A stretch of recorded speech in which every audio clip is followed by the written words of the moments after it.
Bonjour à tous. Alors, il y a bien longtemps que je vous avais pas fait de tuto ou de présentation de matériel de moquettiste, mais voilà, avec les fêtes de fin d'année, le Père Noël est passé par l'intermédiaire de ma femme et de mes enfants, et donc j'ai eu le droit à ce petit cadeau très sympa. Alors, mine de rien comme ça, peut-être que ceux qui n'ont jamais vu ça ne vont pas réussir à deviner ce que c'est. Euh, mais en gros, c'est une petite ponceuse de précision de maquettiste de marque DSPIAE. Alors, je le dis très vite parce que je ne sais pas du tout comment ça se prononce. Mais c'est une marque qui fait pas mal de matériel de maquettiste.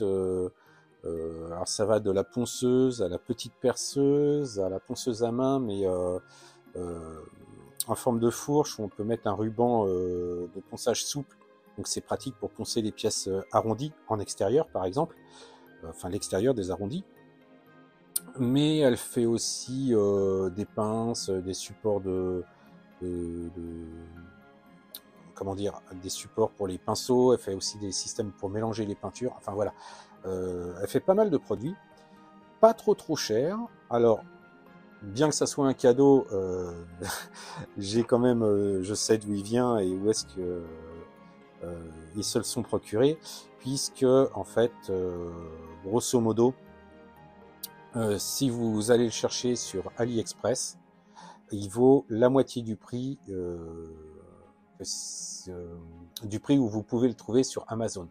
Et c'est le même produit, c'est pas une sous-marque sur AliExpress ou une contrefaçon, c'est exactement la même chose, c'est le même produit. Et pourtant, il y a, je vous dis, quasiment 50% de différence de prix. Donc voilà, ça c'était pour le petit truc. Alors, comment se présente cette ponceuse? Donc vous voyez, elle est présentée dans une boîte assez sympathique. Donc à l'avant, vous avez juste une photo du produit. Ici, vous avez en fait, alors ça c'est très amusant, en fait, vous verrez que sur le produit, il y a des petites LED. Et ici, vous avez, quand vous tirez la fenêtre, vous avez donc la couleur qui change.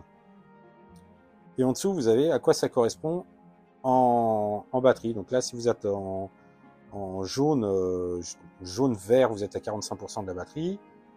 Là, si on passe en rouge, on n'est plus qu'à 15%. 5% en rouge foncé. Donc voilà, ça c'est assez amusant. En tout cas sur la boîte. Derrière, on a la présentation de ce qu'il y a dans la boîte, à savoir la batterie, le cordon d'alimentation, deux planches de papier de verre, vous verrez, hein, avec différentes formes, et les différentes têtes que vous pouvez adapter donc sur la ponceuse. Et ici, différents conseils pour l'utilisation. Hop, on va ouvrir la boîte.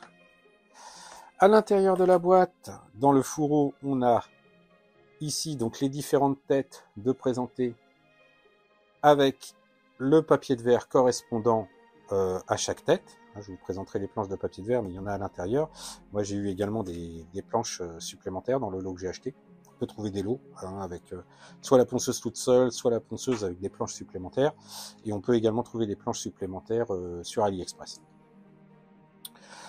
Vous avez donc également la notice comment insérer les têtes, mais voilà, c'est juste à emboîter, c'est pas compliqué. Et vous avez également ici les instructions, parce qu'il y a des différents réglages également, hein, quand je vais retourner la boîte vous verrez, pour ici les éclairages. Donc voilà, c'est ça, suivant le nombre de fois où vous appuyez, vous avez différents modes, alors des modes de couleurs différents, bon, ça c'est très gadget, hein, et vous avez également ici deux couleurs. Alors d'après ce que j'ai pu comprendre, il y a une couleur qui correspond au taux de charge, ce que je vous ai montré tout à l'heure là sur la bande graduée sur le côté, et l'autre correspondrait plus à la vitesse utilisée pour la force de ponçage. Et ici vous avez différentes caractéristiques, comment dire, différentes caractéristiques du produit, donc le voltage, la batterie. Vous avez la pression maximum que vous pouvez exercer avant qu'elle se bloque, parce que si elle sent quelque chose, elle va s'arrêter automatiquement, il y a une sécurité dessus. Et vous avez également la vitesse à laquelle elle peut tourner, donc ici. À l'intérieur, encore une autre boîte. Et cette fois-ci, on arrive vraiment donc sur le produit, que je ne sais plus dans quel sens ça s'ouvre. Voilà, dans l'autre sens évidemment. Donc, on a ici des codes couleurs pour la taille du papier de verre. Alors, je vois pas trop à quoi ça peut servir, je dois avouer. Ici, on a les différentes planches de papier de verre. Alors, en fait, il y a un lot de planches comporte toujours les deux sachets parce que c'est pas les mêmes formes sur les différents sachets. Et dans chaque sachet, pardon, vous avez donc une planche donc pour chaque forme. Et vous avez également des grains différents. Voilà, c'est marqué derrière. Et donc là, on voit que ça va de 180 à 1500 en passant par 280, 400, 600, 800, 1000, 1200 et 1500. Donc ça couvre à peu près la taille des grains que moi j'utilise en ponceuse papier de verre à main classique. Le cordon de charge classique, hein, c'est de l'USB-C, donc assez standard. Ici, la petite ponceuse en question. Donc par contre, c'est du plastique, hein, faut pas non plus rêver. C'est assez, par contre du coup c'est assez léger. Un capuchon, voilà. Et donc la tête, sur lesquelles on va insérer donc les différentes têtes que vous avez ici. Donc vous avez une tête toute fine, voilà. Donc il suffit en fait, vous avez un détrompeur, hein, hop, on insère la tête là, voilà, jusqu'au clip. Ensuite, on colle. Alors il faut que je trouve le bon, c'est celui-là le bon. C'est celui qui n'est pas ouvert, bien entendu. Voilà, toc. On prend, donc ici vous voyez, la taille des grains est inscrite derrière. On prend le morceau autocollant, parce que ce sont des autocollants en fait, qui correspond. On le prend, donc de la réserve ici. Et on le colle ensuite dessus. Et on n'a plus qu'à appuyer pour que ça fonctionne. Voilà, donc vous avez l'éclairage.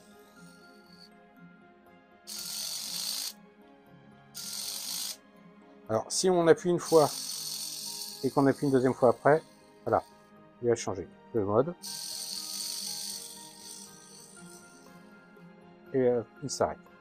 Par contre, si on laisse appuyer longtemps, ah si, il change. Alors voilà, deux. Voilà, j'ai pas encore bien compris la subtilité. Mais a priori, pareil, la longueur de pression sur le bouton va jouer sur le mode d'affichage ici. Mais donc il y a bien 3 vitesses de ponçage sélectionnables par le nombre d'appuis sur le bouton. Donc pour reprendre les têtes, nous avons donc une toute petite tête rectangulaire. Ici une tête plus pointue. Je vais poser ça pour vous présenter comme ça, voilà. Donc d'autres têtes rectangulaires un peu plus larges à chaque fois. Hop. Une tête arrondie. Donc pour faire l'intérieur des pièces rondes. On a également une autre tête, cette fois-ci pointue. Enfin à 90 degrés. Une tête plate avec un bout biseauté. Hop.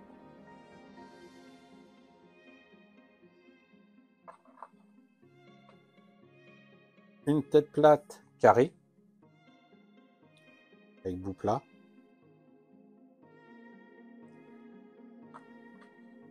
Et une tête arrondie plus large. Alors j'ai eu l'occasion de la tester quand même, hein, c'est pour ça qu'il manque quelques petites pièces pointu ici.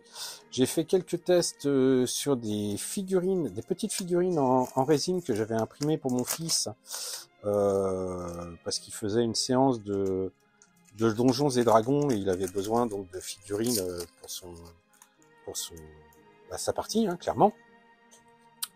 Et malheureusement, je me suis pas filmé, donc il va falloir me croire sur parole. Et c'est assez efficace. J'ai vraiment utilisé du grain très fin. Je crois que j'étais sur du 1500, hein, le plus petit grain, pardon. Donc voilà, du 1500. Et j'ai pu quand même poncer donc sur de la petite figurine Donjons et Dragons. C'est des figurines qui sont grandes comme ça. Hein. Ça fait ouais, ça doit faire 3 cm, peut-être 4 cm de haut, grand maximum. Et j'ai pu poncer les ergots comment dire, de support avec donc, la petite pointe, voilà, celle-ci, hein, de précision, hein, j'ai utilisé juste la pointe.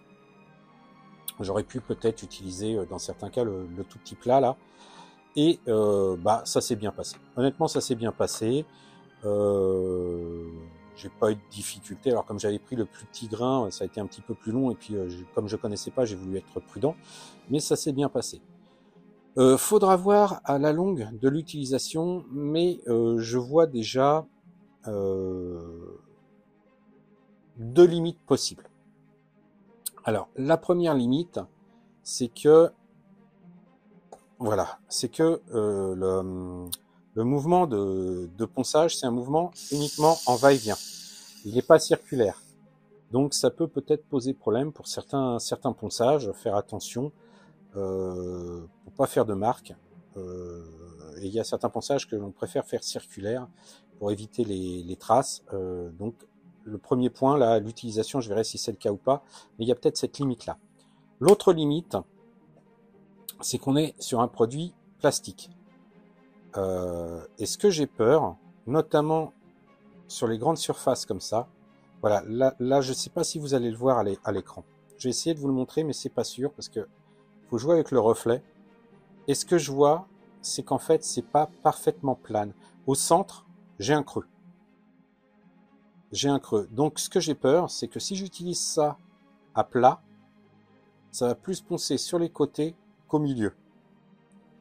Alors, ça me pose problème sans réellement me poser problème, parce que honnêtement, si j'en suis amené à poncer une surface comme ça, je vais plutôt y aller avec le papier de verre à main, parce que si j'ai pris cette ponceuse-là, enfin, si je l'ai pris, oui, on m'a demandé ce qui me ferait plaisir, hein, je vais pas vous mentir, mais on m'en avait parlé aussi, et ce qui m'intéresse sur cette ponceuse-là, c'est deux choses, c'est plus déjà pour travailler la résine que le plastique, parce que poncer de la résine, c'est un peu plus dur. Alors je parle de résine, de kit résine acheté, hein, parce que les résines que j'utilise pour imprimer, ça se ponce relativement bien.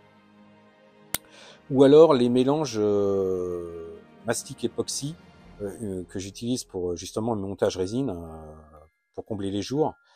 C'est assez fastidieux à poncer, mais ce ne sont pas des grosses surfaces. Je vais plutôt avoir tendance à utiliser voilà ce type de taille, ou éventuellement pour un peu plus de précision, ce genre de choses.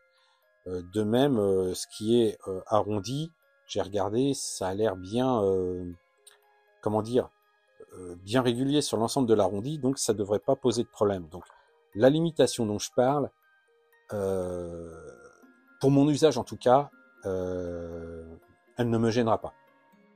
Voilà, maintenant reste vraiment à savoir ce que ça donne. Je compte pas réellement l'utiliser sur des kits plastiques, peut-être pour justement des trucs spécifiques comme des arrondis par exemple. À voir, ça sera peut-être plus pratique pour garder des arrondis plutôt que le faire à la main. Et puis des fois, on n'arrive pas à passer le doigt pour réussir à poncer certains éléments.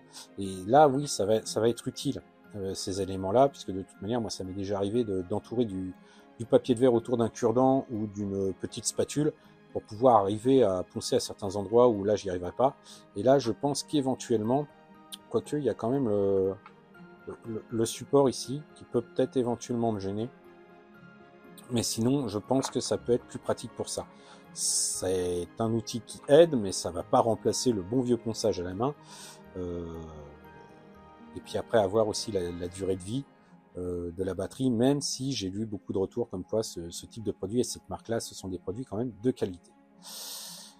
Donc voilà, en plus, dans un écrin qui est quand même assez sympa. Comme je vous disais, les recharges de papier de verre sont très facilement trouvables sur AliExpress. Alors évidemment, je commanderai pas forcément exprès, parce qu'en frais de port, ça va vite, ça risque,